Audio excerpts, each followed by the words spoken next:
If you want to be the best, you got to beat the best, and the best is blessed, baby. All right, gentlemen, we've been over the rules. Protect yourself at all times. Follow my instructions. Keep it clean. Touch gloves if you wish. Let's do it.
Hosted by Zay Bonez,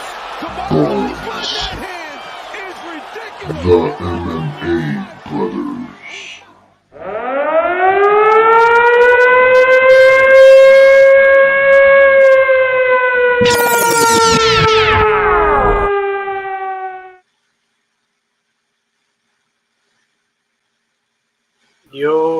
Yo, what's good? What's going on? What's up, bro?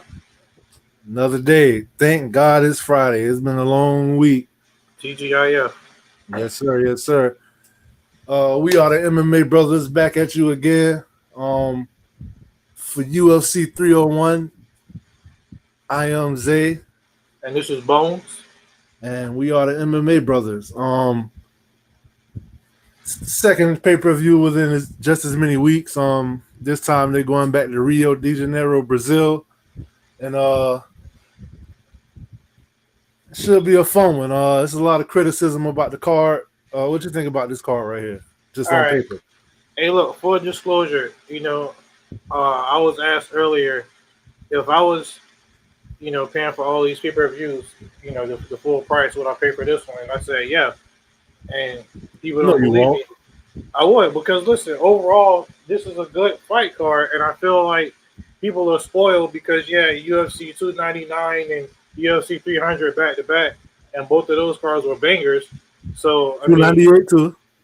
Yeah, there you go. I mean, you had three straight bangers of a card with good fight cards and very high expectations. So, when you have a fight like this, people just, I feel like this is a little ungrateful, you know what I'm saying? The main event, I would.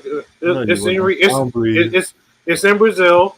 The main event I'm looking forward to Pantoja and Erceg. You got the King of Rio in the co-main event. You got Anthony Smith versus a young hungry lion. Young hungry lion versus the Lionheart. It's a story in itself. You got Bonfim. He's a young up and comer. Alejandro Costa. I'm looking forward to seeing him fight. It's a lot of good fights on this card, and I feel like people are sleeping on it. Overall, I feel like it's a good one. You would not pay for this card, but I would. I would. Hey, I'm not gonna lie. Leading up to this, I've been looking at it, and what it is if you're like a casual fan and you like not really a hardcore and you got to pick and choose, then yeah, you would look at this card. It's not a lot of big names, so the name value isn't there. You get what I'm saying? Short. But as I look at as I was like doing my research like throughout the week and just familiarizing myself with some of these fighters, because we got a couple of debuters and a couple of people who only have a couple of fights in the UFC, and as I like look deeper into it, I realized it's a lot of good matchups on this card. So I feel like it's gonna over deliver, but just strictly on paper for name value, I would give this like a B minus C plus. Yeah, I would give it like a C. Just for name value, I would give it a C. Because really, only big name is Jose Aldo that most people will recognize. Even Pantoja, even though he's a champion, the casual fan won't know what Alejandro Pantoja is. You know. Well, that being said, let's get into it. All right, let's go. All right, to kick off the night and the early prelims, and I do believe this whole card is Brazil versus the world. Yeah, I was watching most the part. weigh-ins earlier, and I thought it was kind of cool how they was doing that chant. I don't know if I can really say it on here, but the Brazilians pretty much, whenever you're not Brazilian, they tell you go meet your demise. Like, but in Portuguese, Yeah. like you're gonna be unalive. You're gonna be unalive. It's just they bring the energy, and I feel like usually that energy is infectious to the fighters. It's the total opposite of like when they in the Apex when there's no crowd. You get what I'm saying? Yeah, I'm tired of the Apex. Yeah, the Apex card last week delivered though, but I It digress. ain't about the fights delivering. That's always under conversation.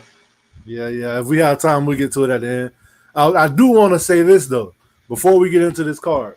My heart goes out to Francis Ngannou. He lost his, I'm not sure, 15. I heard 15 months, 18 months. Either way, he lost his son recently. Just a sad situation. As parents, that's something that's unfathomable. Like I can't even imagine. Like I wouldn't even know what to say to a person. You get what I'm saying? So I just wanted to put that out there. Thoughts go out to Ngannou and his family. I hope he finds the strength to carry on. All right. So, first fight of the night. We got Alessandro Nono Costa, who comes in with a record of 13-4, 3 KOs, 6 subs, 8 finishes in the first round. He lost 2 of his last 3. He lost to Amir Albazi, then he defeated Jimmy Flick, and then he just lost to Astro Boy Steve Erceg, who's in the main event. And he's facing off against El Galo Negro, Kevin Borjas. His second fight in the UFC, he comes in with a record of 9-2 with 8 KOs. His debut was against Joshua Vance, which was a great fight. He got 5 finishes in the first round. What are you expecting from this fight? For me, Alessandro Costa, he's very entertaining to watch, even though he did lose 2 out of his last 3. He always brings it, and he has high energy. So I'm definitely picking him to win. I'm not sure if he'll get the finish, but I feel like they did a good job putting him at the very first fight of the night because, like I said, he's going to bring their energy. And I feel like he's going to give Brazil the victory in the first fight. So I'm picking him to win by decision. All right. I think this should be an entertaining fight. The Joshua Vance fight that Kevin Borjas had, it was very fun. He was very competitive in that fight. Like I said, that was his UFC debut. Joshua Vance, I believe, broke a record with body shots in that fight.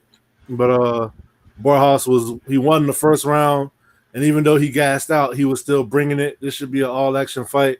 I feel like Borjas has the speed advantage. Costa, I think he puts too much in every punch sometimes.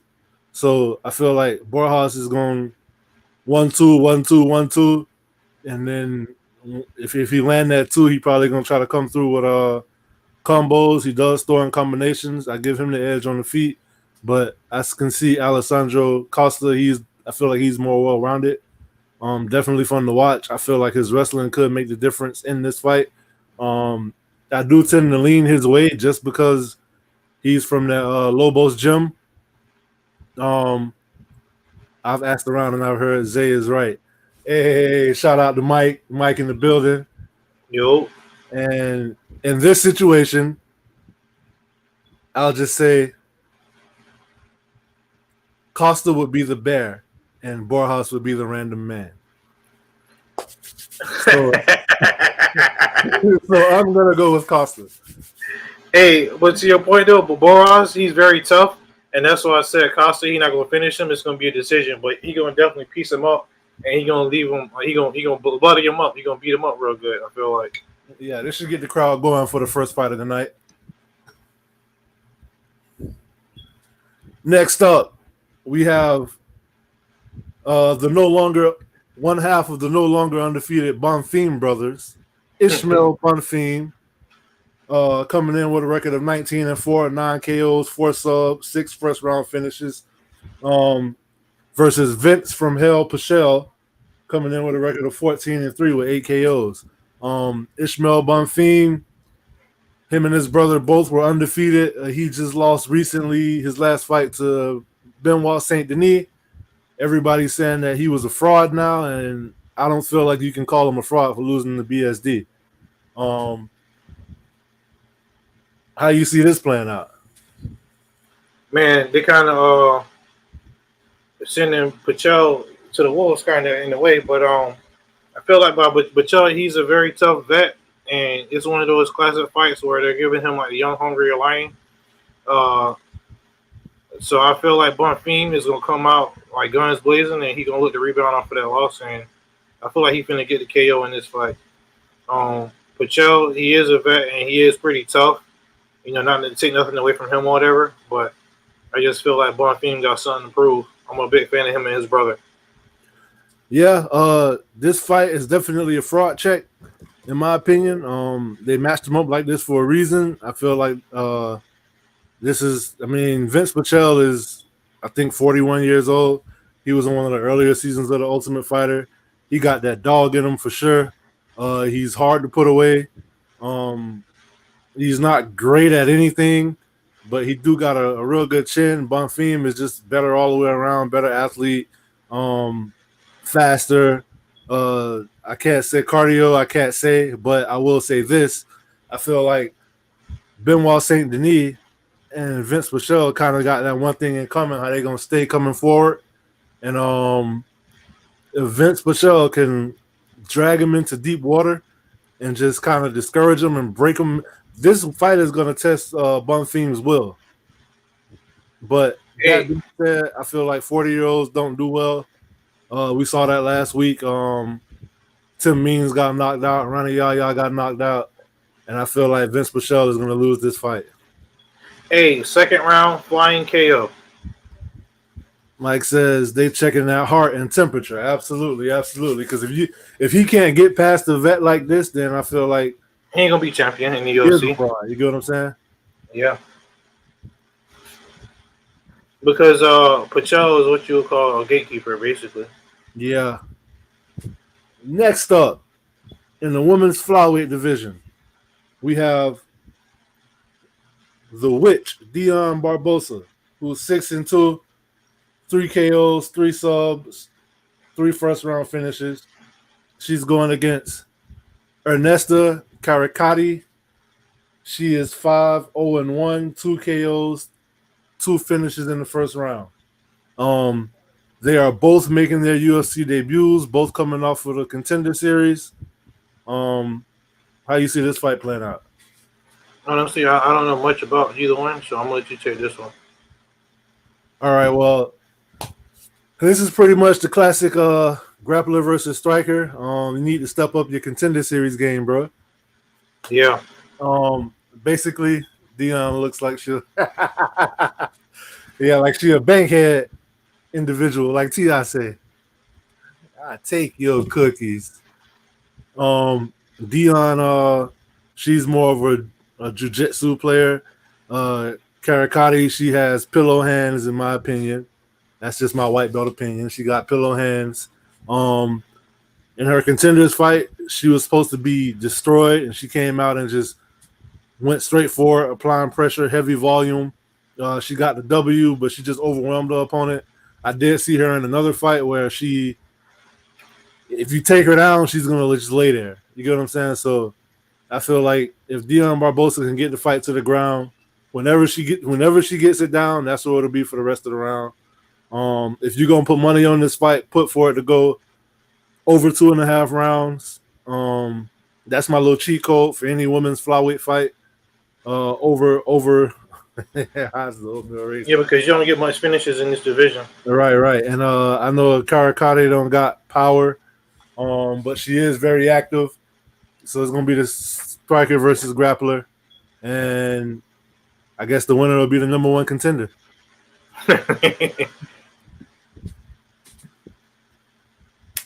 Next up, in the lightweight bout, this should be fun. We have Mauricio Ruffy versus Jamie the Hooligan Malarkey. Mauricio Ruffy is 9-1. All 9 wins coming by KO. 6 of them in the first round. Jamie Malarkey 17-7 with 10 KOs and 3 subs. 7 finishes in the first round. What's up, Vic? What's going on? Yeah, what's up, Vic? Wow. This fight, I'm very interested to see how it's gonna play out.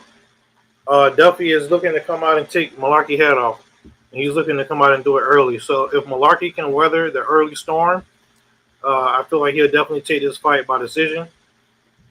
Or he may even submit him in like the third round because I feel like Ruffy, may gas out eventually in the fight because he's finna let everything go and all his shots. And he's finna spend all of his energy real quick. So if I had to choose, I would say I got Malarkey winning by decision, but it is a good little bet to take Ruffy by KO early in the fight. Well, my main thing is, can Jamie Malarkey grow some freaking eyebrows, bro? Come on, man. What's going on, bro? Like what's going on? Like, god damn.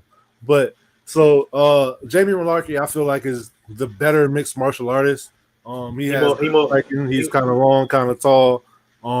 He got that little bladed, almost McGregor kind of like stance. And he has pretty decent wrestling. He's the more well-rounded fighter. He's the better fighter, I feel like. But Mauricio Ruffy, the power is just amazing. And I feel like he's gonna, because Malarkey throws volume, I feel like Ruffy is faster and more powerful. So I think he's gonna knock out Malarkey. Malarkey has been susceptible to knockouts. I think that chin is fading, and I think Ruffy gonna find that chin and put him out of there. Yeah, that'll definitely set the crowd up. He lost those brows in a drunk bet. He lost. Yeah, I don't know what happened to them brows, man, but it looked crazy. Almost looked like he want to squint, but he can't. Next up, this should be fun. We got 2 lightweights. We got Joaquim Silva, who's 13-5, 7 KOs, 3 subs. Like to get him out of there early because he got 8 first-round finishes. Versus Drakkar Klose, who was 14-2-1, 6 KOs, 3 first-round finishes. His last fight, he won with a vicious KO slam. What you think? How you think this is gonna play out? That was pretty nasty. If y'all didn't see that, look up Drakkar Klose slam KO. That was pretty nasty. It was a rare night where we had 3 slam KOs in one night. Jeez. 2 of them came back to back. Man, but anyway, this fight is kind of similar to the one previous, because Joaquim Silva, he's just gonna look to come headhunting and try to take him out pretty early. Drakkar Klose, he got to weather the storm, which I feel like he can. I feel like Klose is a little bit more well-rounded, I would say. I don't think Brazil is gonna win every fight, so I would have to pick Drakkar Klose in a close decision here. But I just feel like he more well-rounded, and he'll probably weather the storm. He got better footwork, I would say, and I think he's just gonna, survive. And I think he's gonna get this decision here. I gotta agree with you on that. I feel like Drakkar Klose, like you said, is the better fighter. Joaquim Silva does have knockout power. He's probably the better striker, but Drakkar Klose seems to be a very durable guy. I think he only been finished maybe twice. I remember Benil Dariush knocked him out. One of his nastiest knockouts ever, I feel like. Drakkar Klose, He's been around for a while. Had to take some time off because of that shove. He had neck issue since then, but he came back looking like he was better than ever. I can see. I think he got more tools in the tool belt. I can see him utilizing takedowns. I feel like if he does use the grapple game, it's probably going to wear out Joaquin Silva. I was watching the weigh-ins and Jakar Close kept like motioning like oh you be shooting yourself in the butt with steroids. Like he was kind of telling Joaquin that I know you juicing. Stare down was pretty intense. I think both guys gonna bring it. I kind of feel like Jakar Close was trying to get under his skin to lure him into like a reckless fight. But if he just played defense for a while and get it into the mid, second, late third, I could see him getting the submission. Yeah. So I'll go with Jakar Close on this one. Next up, this fight right here has Fight of the Night potential written all over it. Oh man, we have. I feel like it's a fight missing. Nah. Yeah, somebody fell off the card. But for this fight right here, we have Elvis Brenner versus McBektik Oralby. Mictabek Oralby. Mictabek Oralby is a dog. Oh my goodness. Decent power, but it's not like knockout power, but he's just like a Terminator. He won't stop coming forward. He is 12-1, 1 draw, 6 KOs, 5 subs, 7 in the first round. Elvis Brenner, 16-3, 11 subs, 9 first round finishes. Elvis Brenner is coming to fight. This is not going to be a mixed martial arts contest. Elvis Brenner is going to bring the fight to you, and he's not going to stop. I feel like Bektik, though, has a hell of a chin. His last fight versus Euros Medic some knockout blows, and he just ate them and asked for ketchup and mustard and kept coming forward. 7 takedowns in a fight that didn't go the distance because he finished it. That's a lot of takedowns for a fight that didn't last that long. It might say his name sounds like something a freaky chick does after dark. I want some of that. Bro. But yeah, hey, a lot of people gonna be betting on Elvis Brenner because of what he did to Mariscal, Cheppy Mariscal. Remember that? Oh, yes, I remember. Yeah, okay. He knocked him clean out. And so people gonna look at it like, oh, I can get him as a dog again. Let me go ahead and take that. But I'm telling you, Elvis Brenner could very well win the first round. And I don't know, man. I feel like this fight won't go all 3 rounds. No, it won't be because Bektik is going to destroy this guy. Nothing against Brenner, but I just feel like Bektik, he's a future contender. I'm not going to go as far as say champion, but he's definitely like a future contender. I could definitely see him being in the top 5, within like a year or so. I just feel like, man, he got that stoic, just dog nastiness to him, like you said. And like you said, he's going to keep coming forward. He's going to eat shots, you know what I mean? And he's going to land that shot. And like you said, he don't have that one knockout blow, but he's definitely just going to overpower you and overwill you and outwork you and outdog you and just outclass you in every way, possible. And I feel like he's going to put him out in the second round. Maybe even the first, but definitely by the second. I don't see this fight going all 3 rounds. Yeah, I can see him breaking Elvis Brenner's will, and that's not to say that I've ever seen him break before, but I just feel like he has it in him. This is definitely going to be a test of will versus the test of your chin. He can overwhelm you with volume, and then the takedown game is nasty, and it's almost like you can have Thor's hammer and he won't care. Nope. He keep coming forward like a zombie. So I'm looking forward to that. Could be fight of the night. So yeah, we'll see what happens. Next up, kind of excited about this fight too.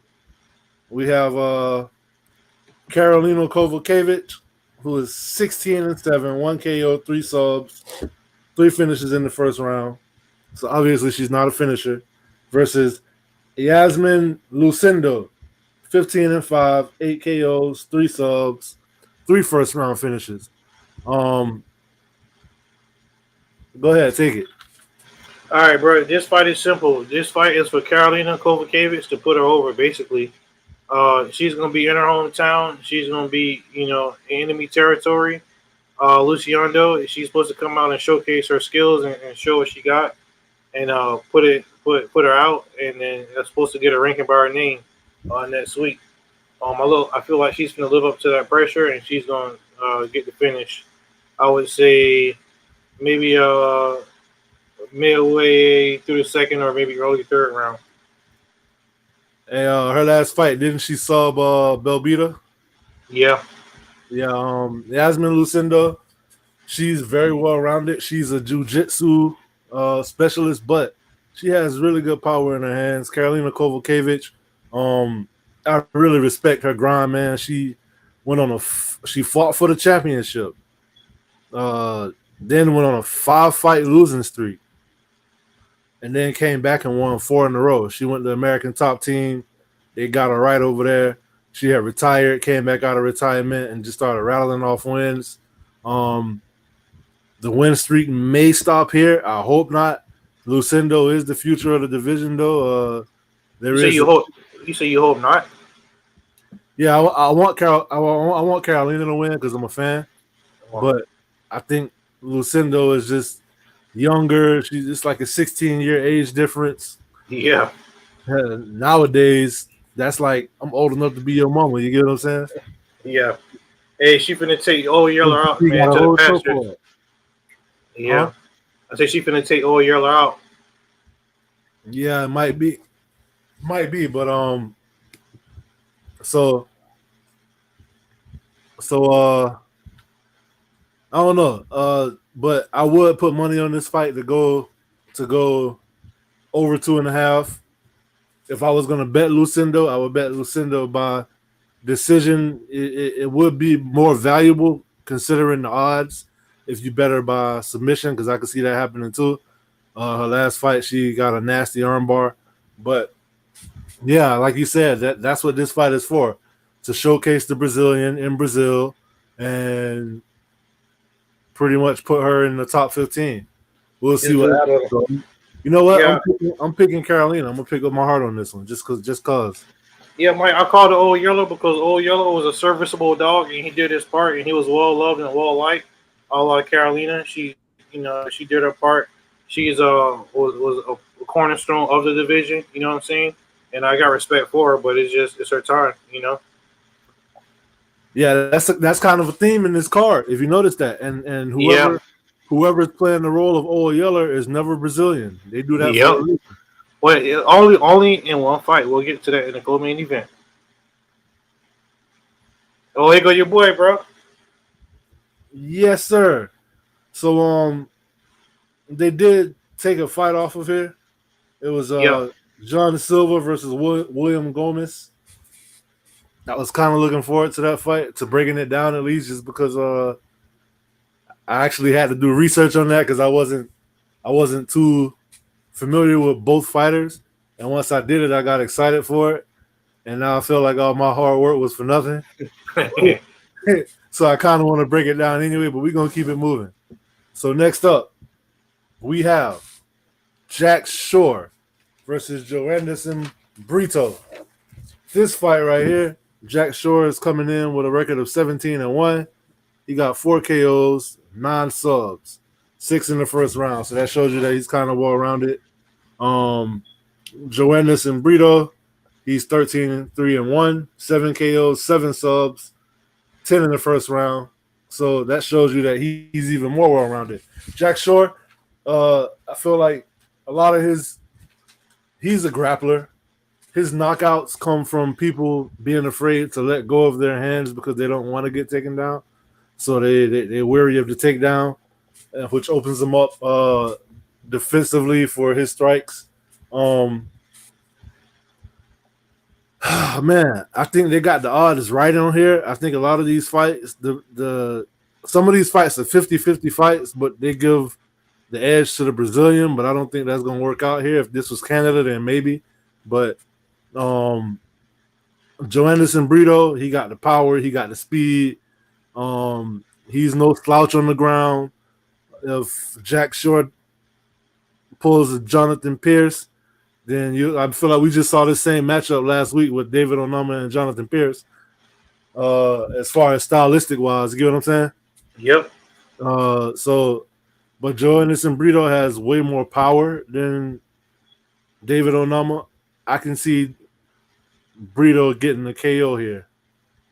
Ooh, for real? Yes, sir. I know Jack Shore only got that one loss, but if you think when he fought Ricky Simone at bantamweight and Ricky Simone rocked him, I feel like if Joe Anderson Brito can touch that chin, then it might be lights out. I thought Jack Shore was your boy, though. Yeah, he is, but I'm just calling it how I see it. All right. Very, very nice breakdown here. Like you said, Joe Anderson Brito, I feel like his key to the game plan will be to stay in the center of the octagon. You know, because if you get up against the cage, that's not going to be good for him to get taken down and all that kind of stuff. So his main goal is to stay in the center. I don't think he'll be able to do that. I don't think he'll be able to withstand the grappling of Jack Shore. He may rock him, and he may, try to go to the ground, but then, he's going to spend the rest of the round on the ground, or he may get reversed or something like that. So I just see Jack Shore keeping this fight on the ground and for the 3 rounds, and I see him getting a decision here. You think he could possibly get a sub? Possibly, but I just feel like Brito is he's defensively responsible on the ground, so I don't know if he'll get submitted unless he's gassed. But I don't want to take nothing away from Jack Shore's ground game because he just submitted Amir Makwan Arkhani. Amir Makwan, Mr. Finland, man. Yeah. Boy. That hurt me too. That knocked him out the UFC. Yeah, that hurt me. That hurt me. I was a big fan of his. All right, come on. Give me what's next. Let's get to this main card. These last 5 fights of the night. Starting off with ranked number 13 middleweight in the world, the Bear Jew, Paul Craig.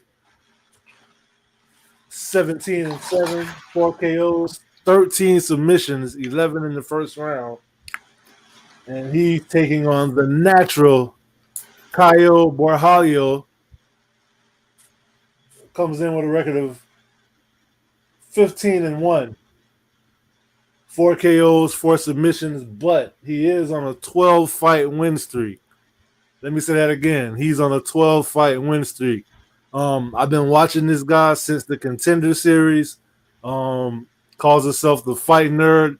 That whole camp over there, they all claim to be nerds, but they love to fight. And he's a very well-rounded fighter. I feel like he does have finishing ability, but he's very patient, so he doesn't chase the finish, which makes him a little more dangerous.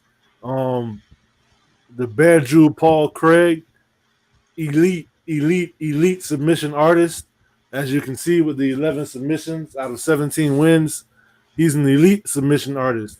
He's known for taking a pounding and then submitting you. That's just what he does. Like, I'm going to get my ass kicked for a while, probably for most of the fight, until I submit you. Yes, nerds do rule. Nerds are cool. Thugs suck.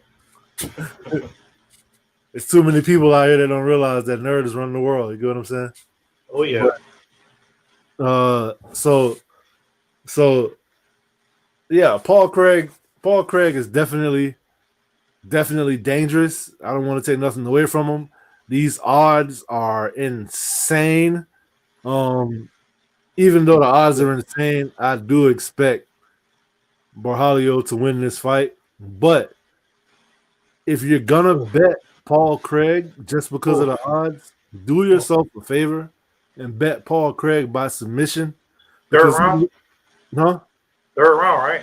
I wouldn't even pick a round. I would just pick submission because the fact that the odds are 455 plus 455, and then you add submission on top of that is going to be even crazier. I just feel like this is a very good matchup.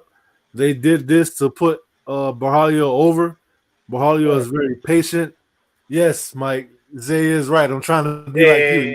Hey, I don't like all this. I wish I this could get a little bomb right collaboration. now or something like that. Damn, Trevor, give me a bomb. Yeah, man. Hey, and for the record, like Trevor think I be trolling, but I literally agree with damn near 100% of everything that come out of Mike's mouth. It's just it sounds better when it come from him because it'd be funny.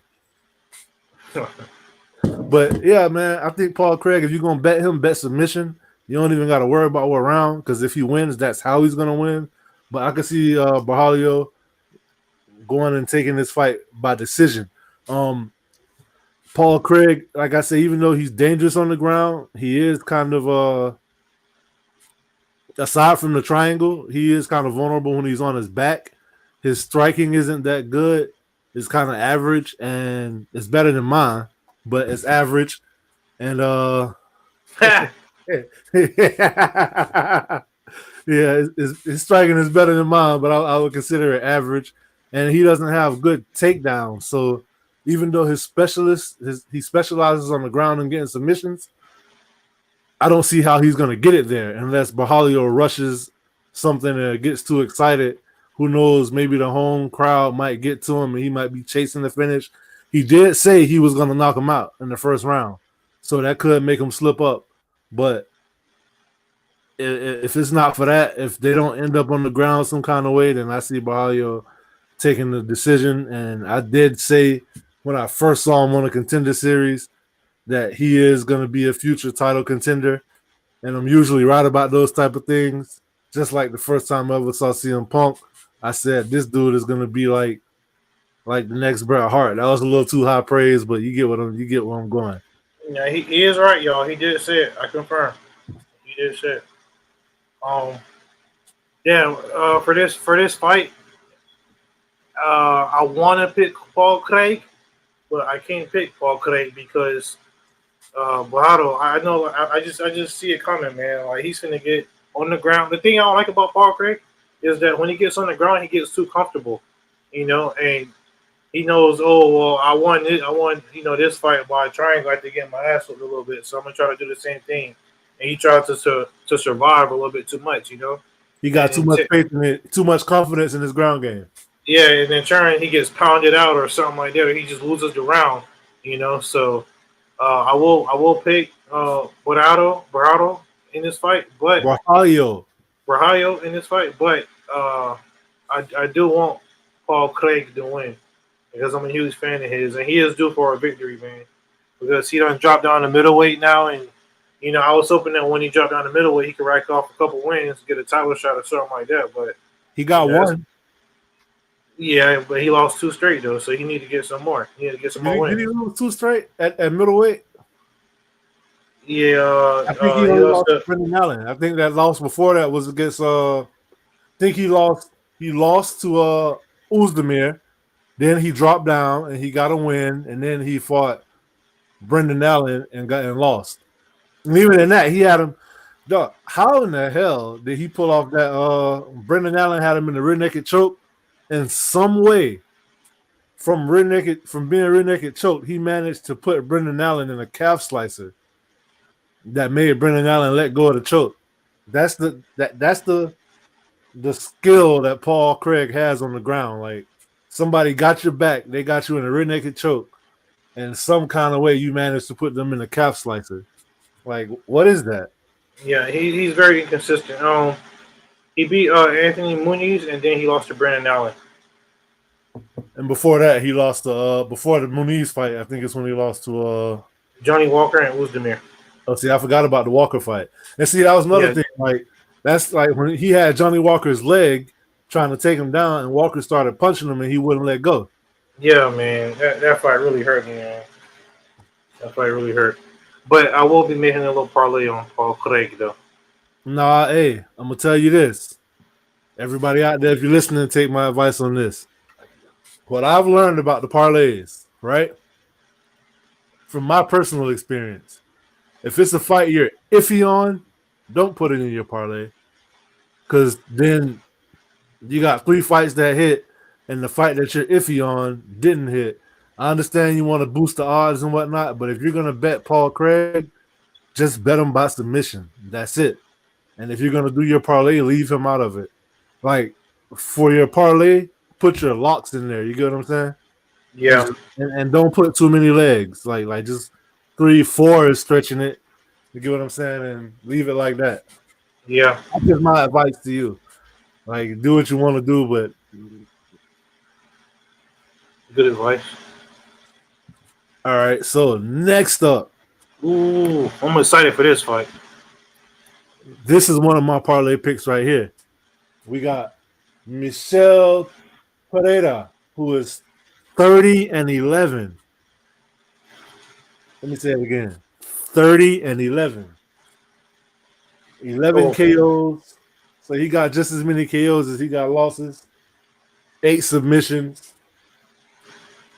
He's on a 7-fight win streak. It's probably his 4th fight in middleweight because he moved up from welterweight. And he is taking on the duelist Ihor Potieria, who is 20-5 with 9 KOs, 6 subs, 14 first-round finishes. As I looked at this isn't his original opponent. I didn't realize that. I forgot who he was supposed to be fighting, but he was supposed to be fighting Mahmoud Muradov, yeah. Okay, well, so I feel like that was the second time they tried to put that fight together too. Michel Pereira has been on such a streak, and he's been finishing everybody. Yes. And he moved up a weight class. The power carried over. The way he destroyed his last opponent, I can't even remember who it was. But Michel Oleksiejczuk. Michel Oleksiejczuk. Yeah. He destroyed him with a body shot, and it just folded him. Then he went and finished the job, and then before that, he knocked out Andre Petroski. Yes. So he's been on a little streak. He's been on a tear. He brings his capoeira style to the octagon, which nobody else has. And I feel like earlier in his UFC career, he came in and he did too many. He did the capoeira too much and was too flashy, and it would gas him out. Plus, he was making a hell of a weight cut to make 170, and now at 185. I feel like this weight class fits him more. He carried the power over. This is one of the fights that after watching the weigh-ins, I see he's not the bigger guy. I don't think it's going to matter. I like Michel Pereira to win by knockout. Ihor Potieria, he is the beast. He's something to definitely be worried about. This fight should end in a highlight fashion. I do see Ihor bringing the fight to him, though, but I think Michel Pereira is just more athletic, more powerful, faster. He's the better athlete all the way around, and I do see him getting the finish on this one. But if you get a chance, go look up Michel Pereira highlights. I've never seen anyone use a backflip as an offensive move, like a backflip stomp. Had a guy land on the ground and decided to do a backflip into like a coup de grace type of thing. It was crazy. Bro, this man is on a 7-fight winning streak. All right. Andre Filio, Nico Price, Chaos Williams, Andre Petroski, Santanigo Ponzinibbio. So he's been on a tear. And not to mention, this is the second time in his career that he's had a 7-fight winning streak. So when he gets to streaking, he just get charged up like Sonic the Hedgehog and just take off, And he's showing his versatility, and I love him at middleweight. He's not as drained now, and the power does carry over.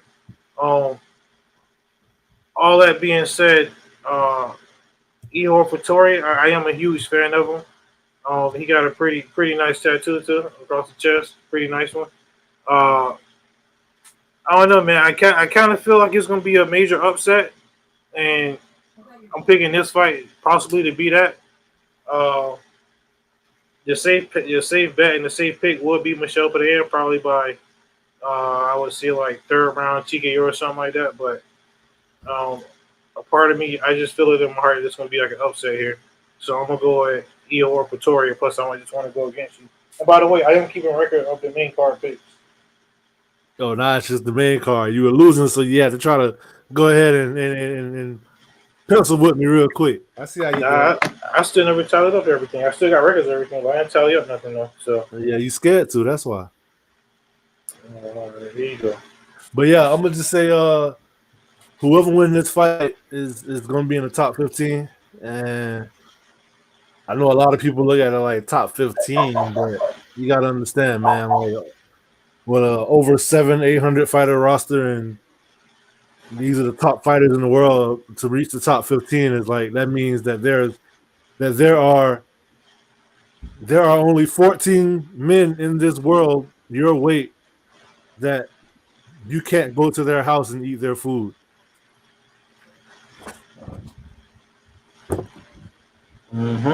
Let's go to the feature bout on the main event.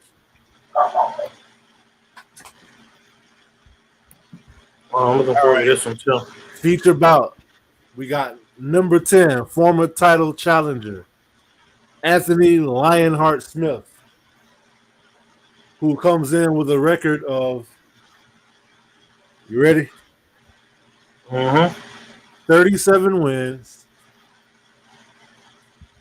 and 19 losses. He got 19 KOs, 14 subs, and 20 first-round finishes. It's a 50-fight bet right there, man. Damn near 60. And he is squaring off against Vitor Petrino, who is 11-0 with 7 KOs, 4 of which came from in the first round. And he is obviously on the 11-fight win streak. So, like, these last couple matchups, I don't know if you can tell when we break them down, it's like it might not be the biggest name, but on paper, it's these are really good matchups. Like, you don't know which way it's gonna go. It's a lot on the line. For Anthony Smith. Yeah, I'm trying to talk to him, Mike. I'm trying to talk to him. We've been doing this for about like 34 years, man. He should know what time it is by now. But but yeah, man, Anthony Smith, a vet. I feel like he's been working on the desk as an analyst. Former title challenger, went against John Jones. Much props to him because he definitely could have won the title by DQ.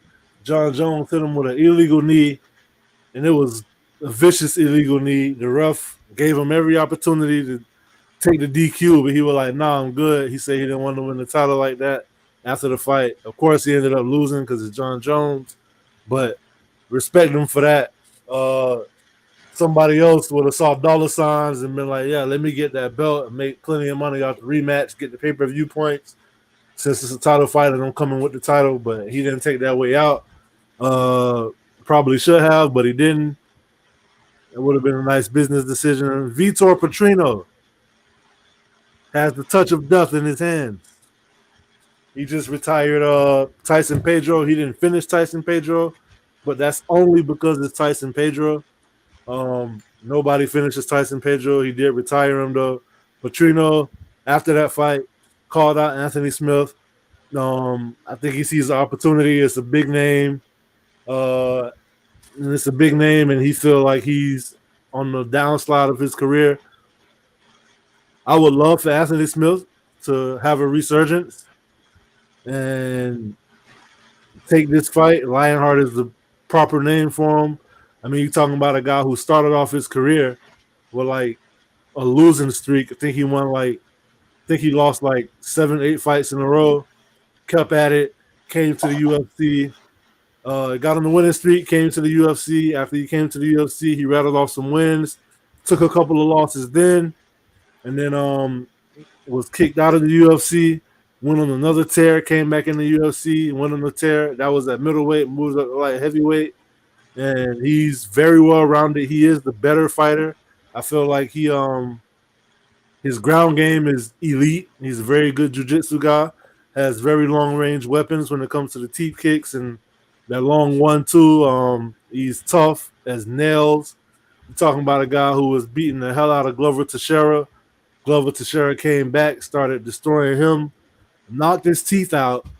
This guy picks up his teeth, holds them in his hand, takes them to the corner, and be like, "Hell, hold on to these for me before I go out for the next round." So I mean, savage. Lionheart definitely fits the build. But Petrino, like I said, has the touch of death in his hands. It's set up for him to win. They're trying to catapult him into the title contention. Anthony Smith is always a fight away from a title shot for the simple fact that the champion at this weight class can't keep his name out of his mouth.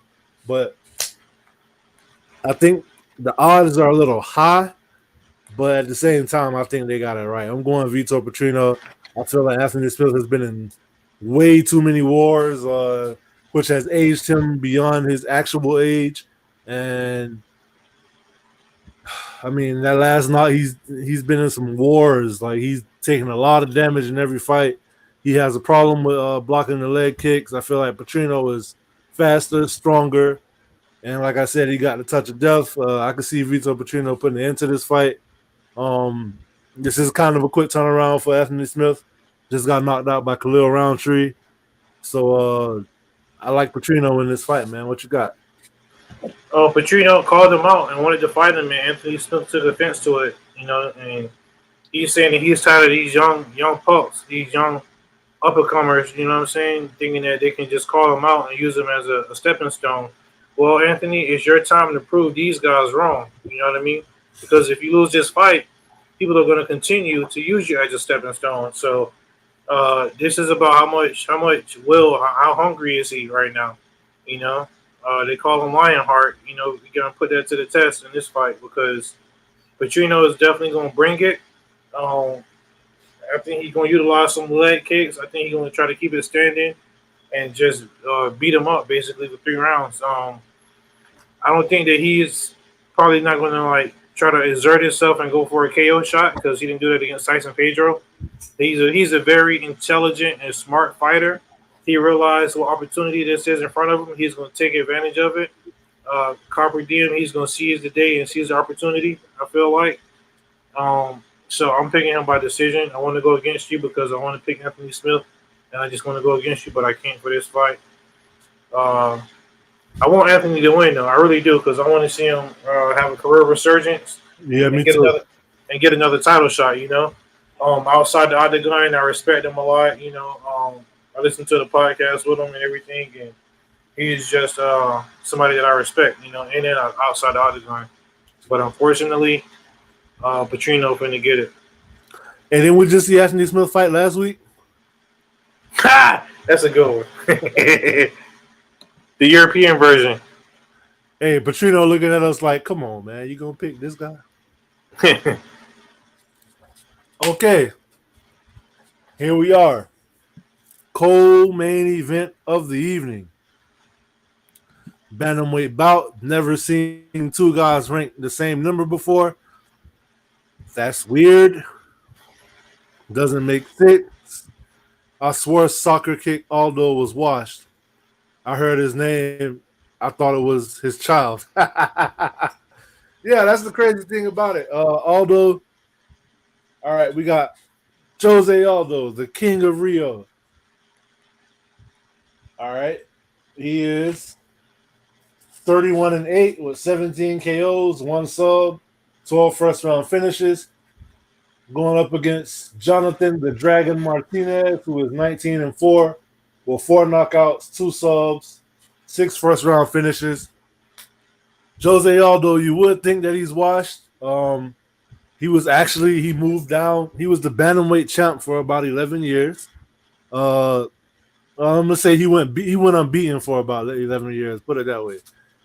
He was the bantamweight champ for about 8 of those years. This is the last fight on his contract. He did lose his last MMA fight to Merab Dvalishvili, who is an absolute beast. The machine. He's been on a tear himself. He is Rob Dvalishvili is a wrestler of the highest pedigree, and he couldn't take Jose Aldo down. Jose Aldo Jose Aldo has always been known for his takedown defense. He's always also been known for his leg kicks. I like to see him back at bantamweight as opposed to I like to see him back at bantamweight. He was the featherweight champ, my bad. The greatest featherweight of all time, let's just be honest. I mean, nobody has had the defenses that he had. He's not my favorite featherweight of all time. I would give that to Max Holloway, but definitely the greatest featherweight of all time. Also a Hall of Famer. God, no, St. Pierre not coming back. I hope not. We don't want to see St. Pierre come back ever. Stay in Canada, St. Pierre. We don't want you here. Stay over there. I'm not impressed with their performance. But yeah, so Jose Aldo, good leg kicks. Even though he quote unquote retired and left the UFC, he was still active. He was boxing. I think he went 2-1. He had a draw, and then he won his other 2 boxing fights.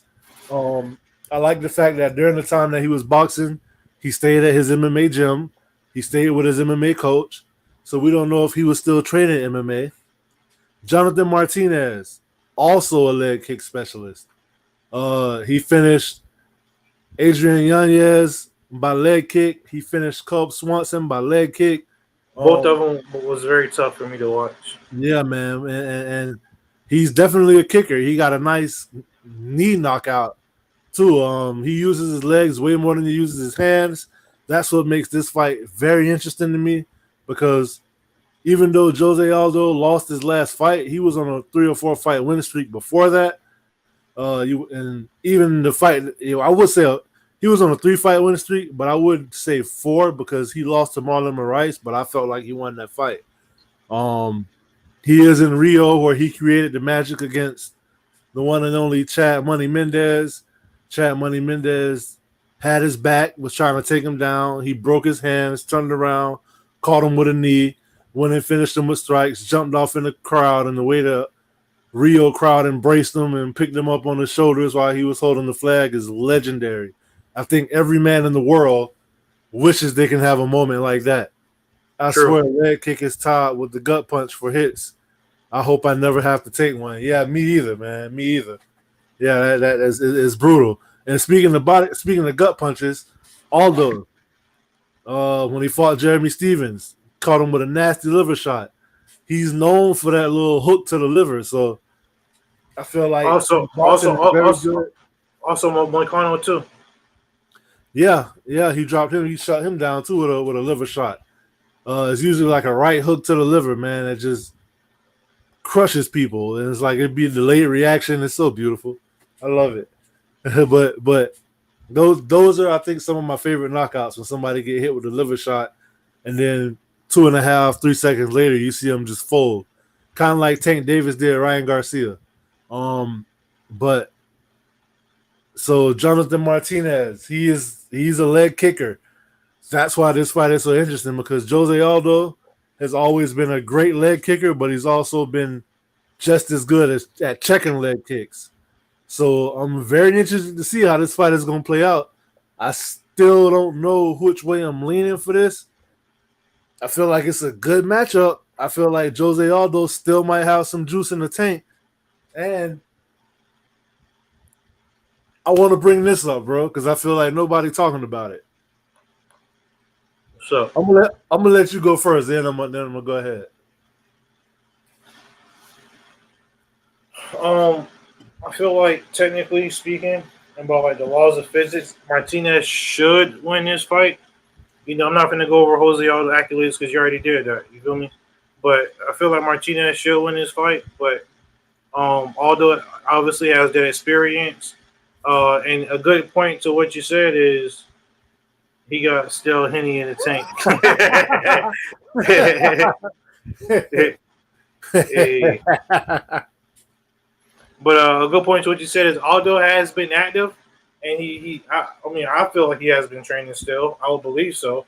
You know what I'm saying? And I feel like he's been, staying active, whatever. So For him that to would be still my come big, back at bantamweight proves your point. yeah. And I feel like that would be my biggest concern with him coming back. But I feel like he got that under control.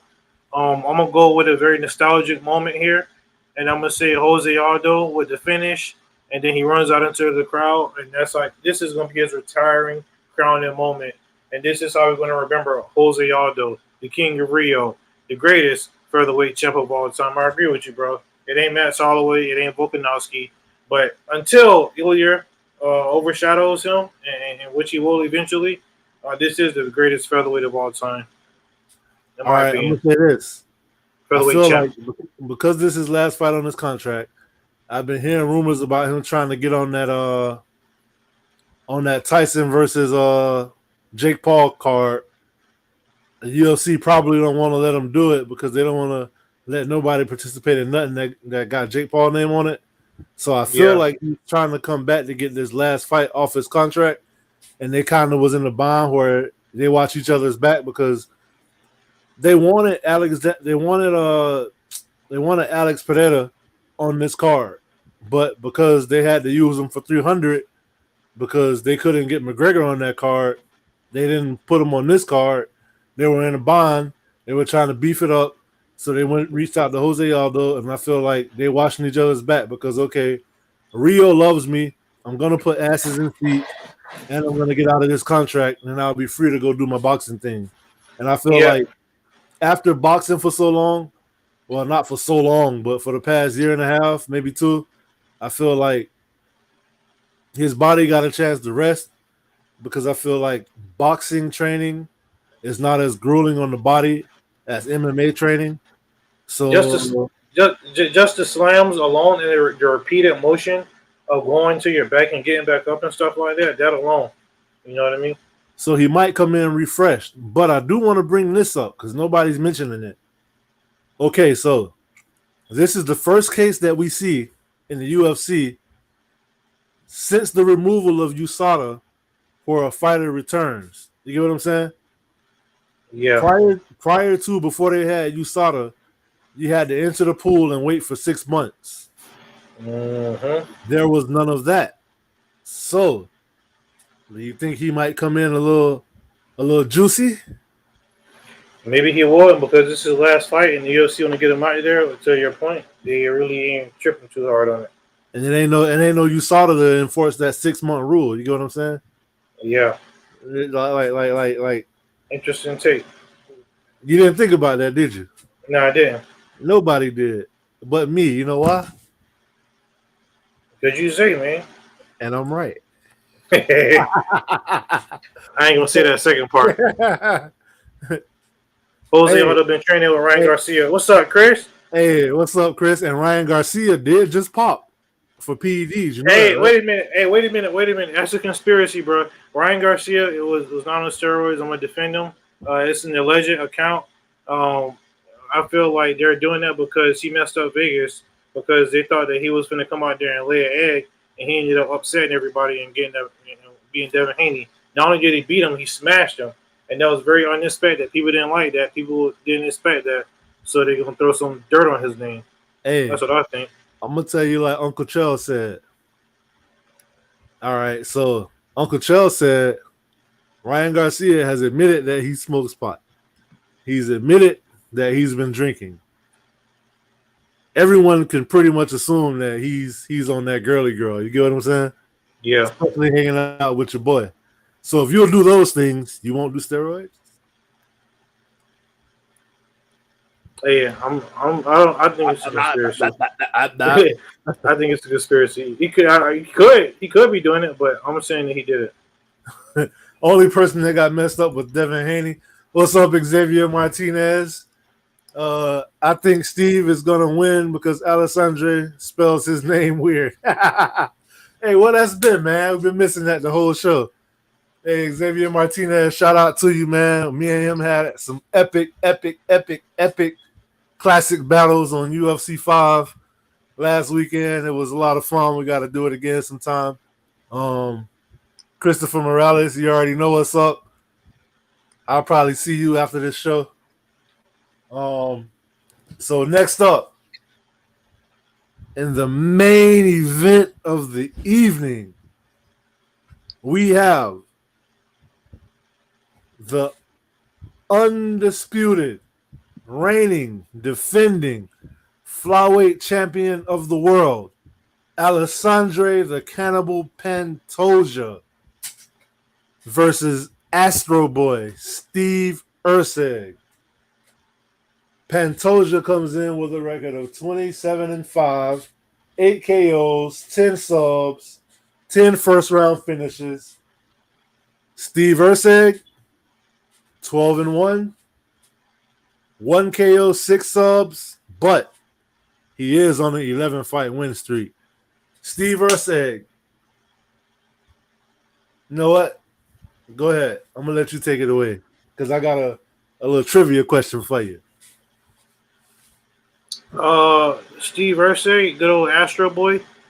Oh, Man, and for the record, I didn't pick on the last fight. For the record, you went with Aldo, so I'm gonna go with Martinez. Just because of the age. Erceg remind me of an angry bird. He looked like Astro Boy, cause like he literally looked like Astro Boy. I watched that movie 1,000 times a day when my son was about like 5 or 6. That was his favorite little movie, so we watched it every day, all day. Hey, Pantoja, man, the thing I like about him is that he keeps coming forward. He has kind of like a Terminator mentality. And he mixes up his takedowns with his jabbing and strikes and everything like that. The fight with him and Brandon Moreno was a classic. That was definitely one of the fights of the year. That was the fight of the year. Stop playing, man. And anyway, and if you go back to our show, then you'll see we both agreed. You just yeah. Say it. Anyway, so his next title defense was against Brandon Royval. And Royval, he is a finisher, and he came forward in that fight, but Pantoja was able to withstand that. And he's very well-rounded, I would say. Steve Erceg, his last fight was a very nasty knockout of good old Matt Schnell. He put him out, put him to sleep. That was my first time seeing Matt Schnell just get out like that, and that granted him the title shot. Tell him, Mike. A lot of people, hey man, I can't admit that you're right. You're right, I can't. I don't like it. Those words would not come from my mouth. Anyway, what was I saying? Yes, Erceg, he put out Snell, and that was pretty impressive. A lot of people are wondering and not thinking that he should get this title shot because he's ranked number 10. But I feel like as long as you're in the top 10, you're worthy of a title shot. It don't always got to be a number 1 contender because sometimes you already fought the number 1 contender. What Pantoja, he pretty much went through a lot of the flyweights already. So it makes sense. His last 2 title fights was rematches. Yeah, so it makes sense. You know, I don't want to see him fight Brandon Royval or Brandon Moreno again. I want to see new, fresh matchups. We all know I'm not a huge fan of the rematches and everything like that. Whether it's WWE or UFC, I'm not a huge fan of rematches. This is a nice, fresh matchup. Erceg is undefeated in the UFC. You see, but not admitting Zay, you made me right. So from right, Zay is like, That was nice. But anyway, Erceg, I feel like, I guess it's questionable if he has a better stand-up, but I would say that I like his stand-up a little bit more than Pantoja's. Pantoja's stand-up is more so jab, and then, mix it up with the takedown. Erceg, he has better head movement, and I just feel like his boxing is a little bit more clean and crisp. This, by far, is going to be like the biggest test of his career, the biggest moment of his career, because he's going to be in enemy territory, UFC main event. He never even main evented a fight night before, so this is kind of a big jump. I do have a good intel that Pantoja is working hard in the gym, and he putting forth his effort and everything like that, and he a beast in the gym and everything, and he's going to be real. Yeah, he's going to be well prepared for this fight. For those of y'all that don't know, my brother worked with a couple people who train at ATT, so they get to see some of these. He be getting little inside scoops that be from people who actually train with these guys sometimes. I really do like Erceg in this fight, and I feel like he can pull off the upset. I may, put in a little single bet just for that, but I would have to go with Pantoja to win by decision. I think that the moment, I don't want to discount Erceg, but I feel like the moment may just be a little too much. I feel like he's going to rebound though, and he's going to come back, and he will be a 2-time title challenger. I just feel like right now this ain't his moment, and I feel like Pantoja, man, just the wars that he had with Moreno and Royval, like those wars prepare him for moments like this. He definitely battle tested. Yeah, and I have no issue with him being in the main event and this being the main event fight. A lot of people don't like that, but he is a champion, and he's in Brazil, and the fight is in Brazil. He's Brazilian, so it makes sense. I like it. So I'm gonna pick Pantoja with the decision, and they're also trying to create a star too. You know what I mean? So and he begged to be on this card. He deserved it. Chris say everybody 1 through 9 either fought and lost or is booked or injured. So Steve Erceg does make sense here. Fresh new matchup for the division. And Xavier said, good intel. It's staring through the windows, trying not to get caught. All right. Pantoja got that dog in him. Steve Erceg will stand in the pocket with you and trade, but I don't know if he want to really stand in the pocket with Pantoja for the simple fact that if he does, the takedown is coming. And he's not a slouch on the ground, but at the same time, Pantoja is very smothering on the ground. I feel like he's gonna probably try to fight this fight the way he fought Royval. I feel like he used the same blueprint to fight Steve Erceg. Erceg don't know what he don't know, and he might have that blind confidence.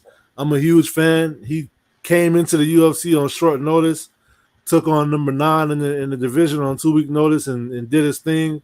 This is only his 4th UFC fight, so he getting the UFC title shot after 3 fights. People say he don't deserve it, and that's insane. And how can you get a title shot after 3 fights? They rushing him, blah blah blah blah blah. This, that, and the other. Shut the hell up. Check this out. All right. Mm-hmm. So there are 5 fighters in UFC history to get a title shot in just 3 wins or fewer. Can you tell me who they are? 5 fighters to get a title shot within 3 wins or fewer? Yeah. Brock Lesnar. And how did that play out? He won. He beat Randy Couture for the belt. No, he knocked out Randy Couture. Well, he destroyed Randy Couture for the belt, yeah. Okay. So who else? Holly Holm. And how did that play out? Knocked out Ronda Rousey in Australia. Okay. So Brock Lesnar did it after 2 wins. Holly Holm did it after 2 wins. You got 2. Can you give me the other 3? Rampage Jackson. After 1 fight. And how did that play out? Knocked out Chuck Liddell and got the undisputed UFC light heavyweight championship with a left hook. You got 2 more. Look at you. He gave Randy instant cauliflower ear. Anderson Silva. After 1 fight. And how did that play out? Knocked out Rich Franklin in his hometown of Cleveland, Ohio. Nasty. Look at you. I'm proud of you. You got 1 more.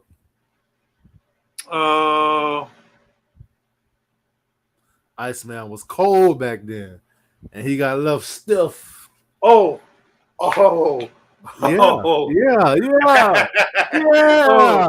Good old Paul. Yes, sir. After 3 fights, so how did that play out? Knocked out Israel Adesanya up against the cage and got the undisputed UFC middleweight championship. Let's go. So with that being said, the trend is, you feel me? Yeah. Hey. Hey, that kind of changed how you look at the fight a little bit, don't it? Yeah, it do. So, hey, all y'all sitting here talking about, oh, I want to see this fight. He don't deserve this fight. La, la, la, la, la. Shut the hell up, man, and watch the fight. Yeah, for real. Because the man might just follow the trend and knock out Pantoja. If you're picking Steve Erceg to win this fight, you are going to pick him by knockout because he has the power to do it. His boxing is so clean and crisp. Pantoja is very hittable because, Bones is cold, man. I got to give you props for that, man. I got something for you. You got to come get it, though. Well, I'll be over there tonight. Yeah, man. That was good, man. That was good. So yeah, with that being said, Erceg can win this fight.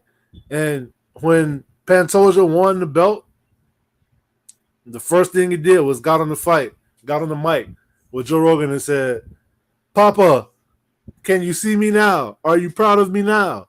Because apparently his dad walked out on the family when he was really young.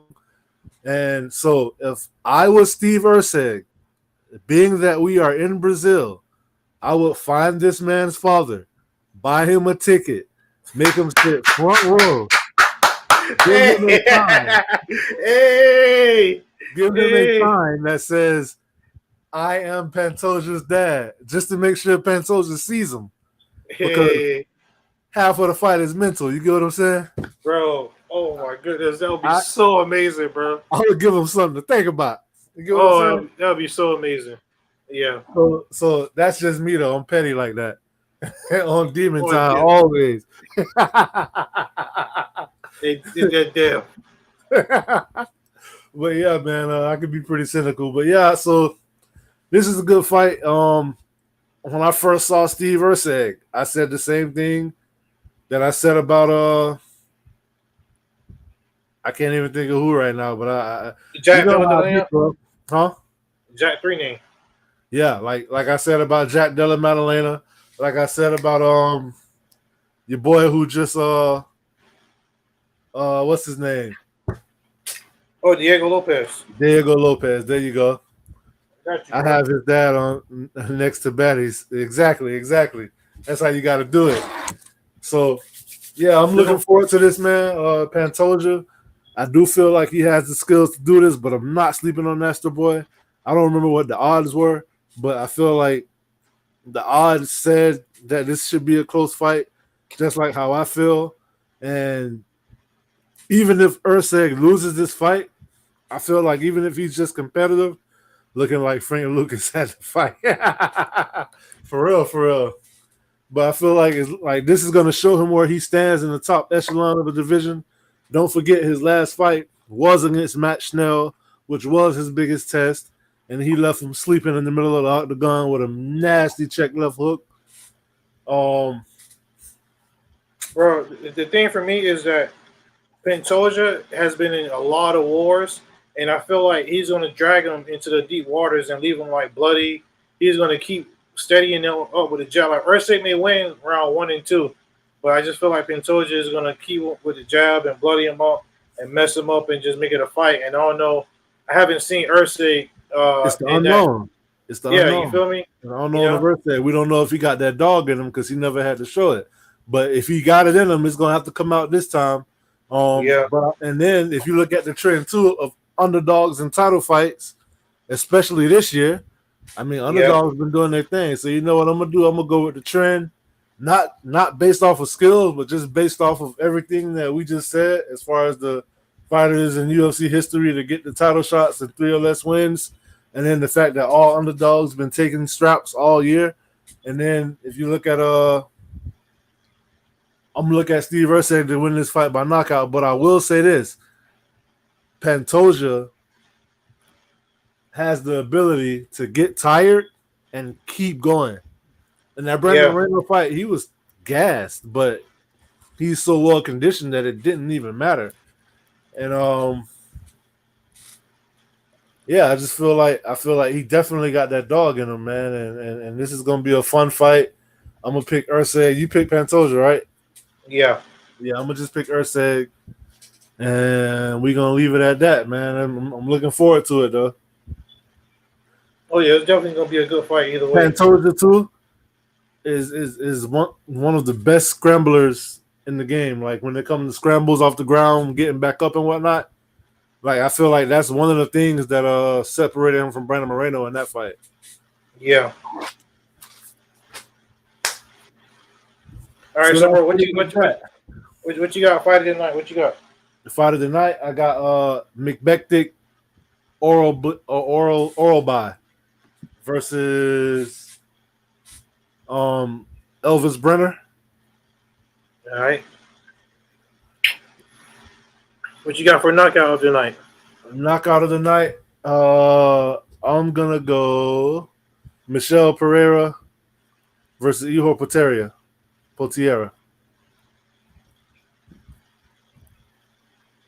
My fight of the night is gonna be Anthony Smith and Petrino.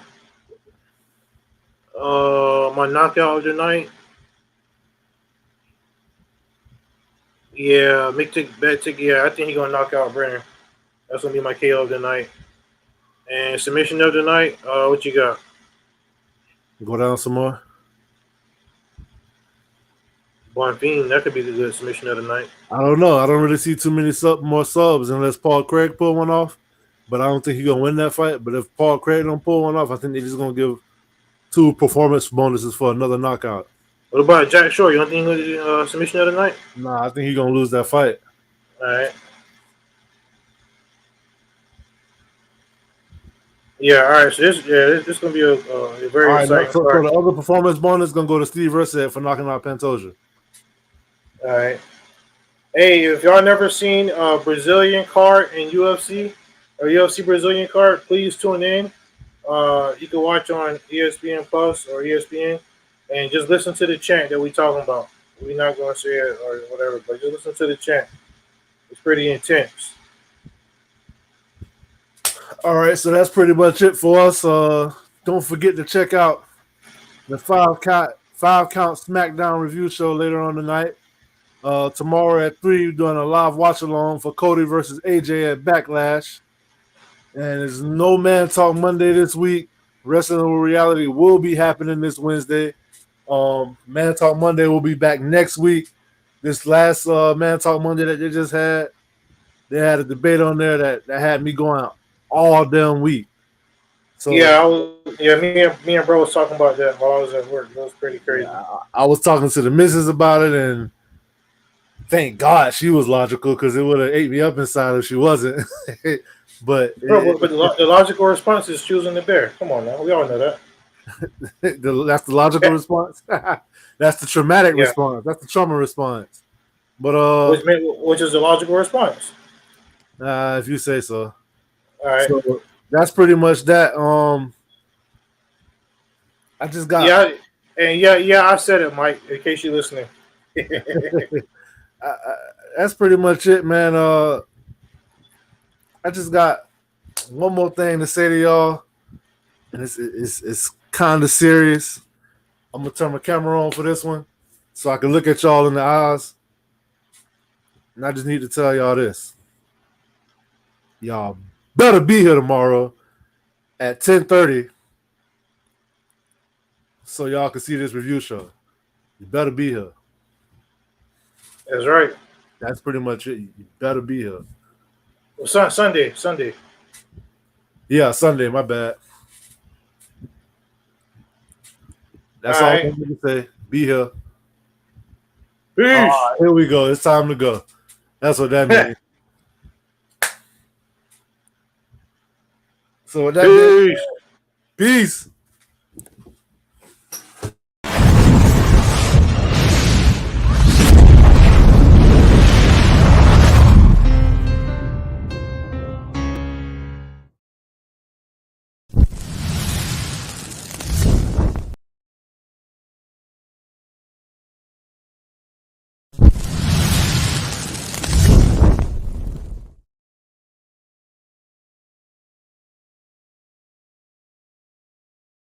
If you want to be the best, you got to beat the best, and the best is blessed, baby. All right, gentlemen, we've been over the rules. Protect yourself at all times. Follow my instructions. Keep it clean, touch gloves if you wish. Let's do it.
Straight Talk MMA, hosted by Zay